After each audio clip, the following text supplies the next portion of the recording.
We're starting today with some somber news.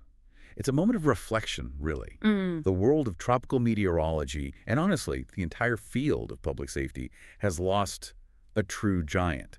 It was just announced this Christmas Eve morning, 2025, Dr. Neil Frank has passed away at the age of 94. It's just a profound loss. Dr. Frank, he was more than just the director of the National Hurricane Center. Much more.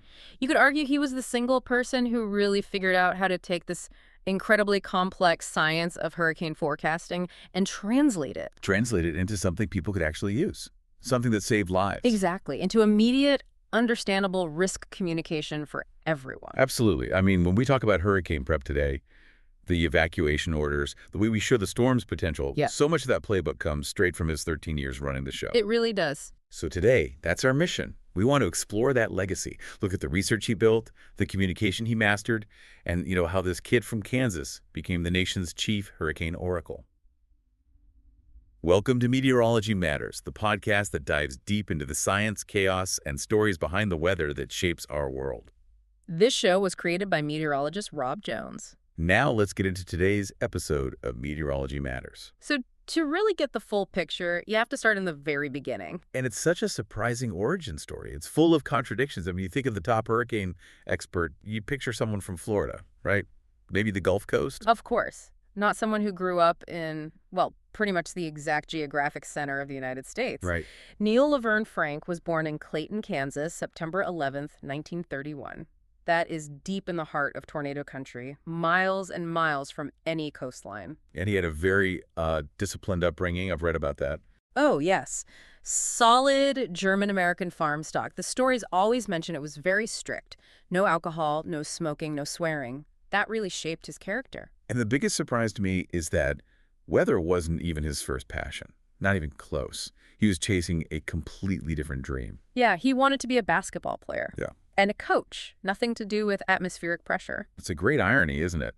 That someone who would eventually manage these enormous atmospheric threats was told he was, too short? At 6 feet tall, believe it or not. Yeah. He was told he was too short to play at Southwestern College. So that was that. He pivoted to chemistry.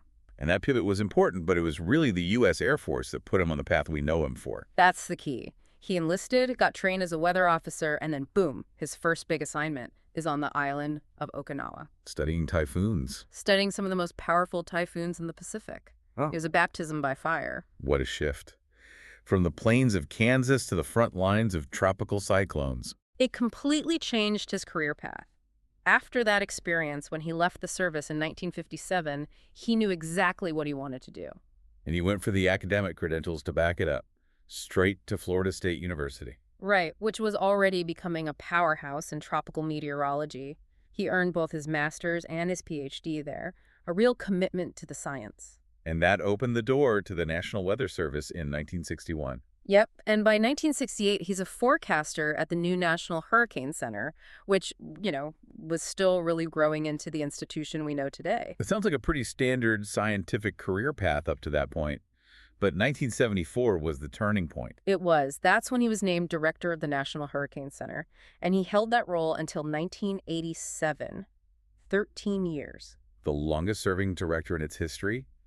That gave him so much stability to make real change. And he didn't just manage the center, he totally transformed its public face. That's where that title, Chief Hurricane Oracle, really comes from. It wasn't just the science, it was his unique way of communicating. His style was so distinctive. It was. People described it as a straight-talking squareness.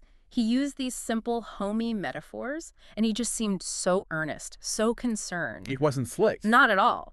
And that gave him instant credibility over, the smoother TV weather people or the droning academics. He just sounded like a guy who knew what was coming and wanted you to be safe. And he used new technology to get that message out in a huge way. He did. Up until about 1985, getting real-time updates out nationally was still pretty clunky. But then new satellite tech came online. The game changer. The total game changer. Suddenly, Dr. Frank could do live video feeds from the Hurricane Center directly to local news anchors everywhere. I mean, think about that. From Brownsville, Texas, all the way up to And Boston. bypassing the networks and talking directly to the communities in the path of the storm. Exactly. And that year, 1985, proved just how critical that was. You had Hurricane Elena, which was wobbling all over the Gulf of Oh, Mexico. forecasting nightmare. And then Hurricane Gloria, which slammed into Long Island. He was on TV constantly giving these real-time course corrections to millions of people. Stories about his dedication from that time are just legendary. Oh, they are. A coworker said it didn't matter if he was talking to Dan Rather on the national news or some small-town anchor in, as they put it, Podunk. He gave them the same interview. The exact same enthusiastic, detailed 18-minute interview. He knew the local connection was what mattered most. You hear about him working 18 hours straight, just fueled by Coke and crackers. It wasn't just a job for him. It was a duty. And that came through in his operational decisions, too. During Hurricane Allen in 1980, a massive storm, the standard NOAA communications went down. A disaster. It could have been. But Frank was resourceful. He started using amateur radio operators' ham radio to coordinate with emergency managers and keep the warnings flowing. He just found a way. That's the thing about his legacy. It moves from this incredible operational grit to a really systematic approach to public safety. He wasn't just tracking storms. He was trying to understand human behavior. Precisely. And his huge push for preparedness wasn't based on a hunch. It was based on cold, hard data. He realized the biggest danger wasn't just the wind or the rain. It was the public's lack of experience. Yes, the hurricane experience gap, as he identified it. And he actually quantified this. He did research on it. He did. He dove into U.S. coastal census figures. He compared the explosive population growth on the coast with how often major hurricanes actually hit those spots. And he found a mismatch. A huge one. He concluded that most people living in these beautiful, vulnerable coastal areas had never, ever lived through a major hurricane, a Cat 3 or higher. They had no idea what a real storm surge could do. That is such a powerful insight. Because if people have no frame of reference, a simple warning just doesn't cut it. You have to change how you talk to them. And that became his mission. He launched this massive public education campaign. He wasn't just writing papers. He hit the road. He built these amazing slide decks with really vivid before and after photos of hurricane damage. He made it real for them. He forced them to see the reality, and the scale of this was unbelievable.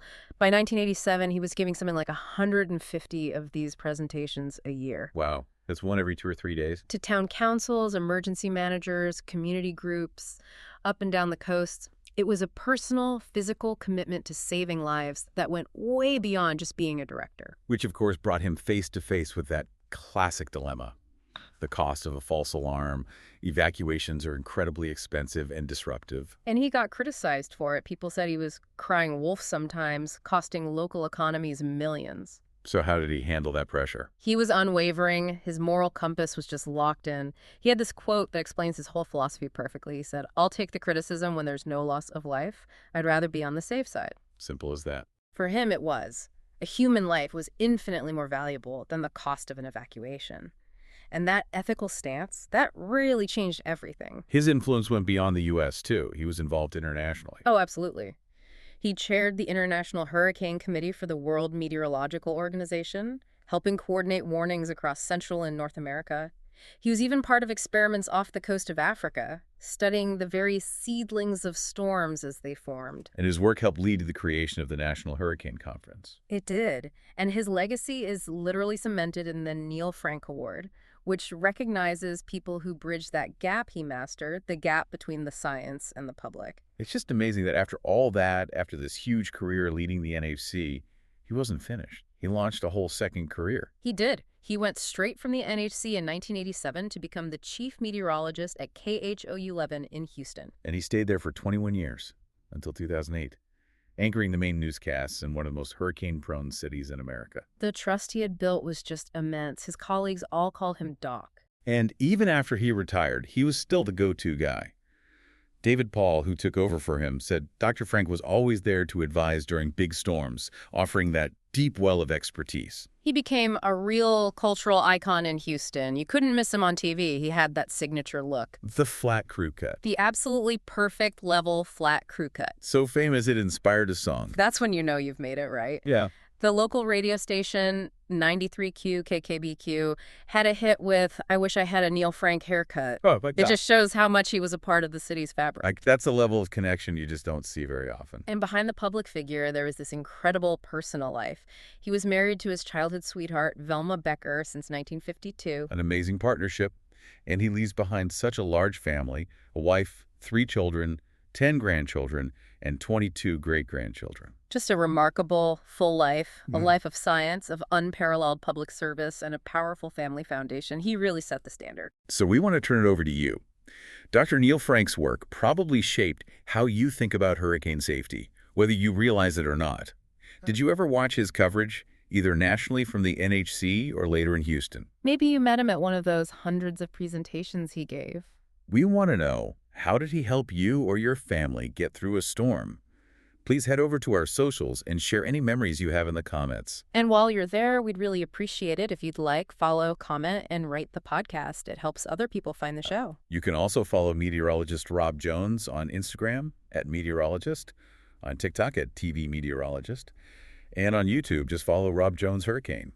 That's where you'll find the Meteorology Matters podcast playlist. You've been listening to Meteorology Matters, created by meteorologist Rob Jones. Thanks for listening. And remember, the weather always matters. And today, we remember Dr. Neil Frank, his contributions, his focus on that experience gap, and the countless lives he saved through clear, calm communication. That's a legacy that will never be forgotten. He showed us what a chief hurricane oracle should be.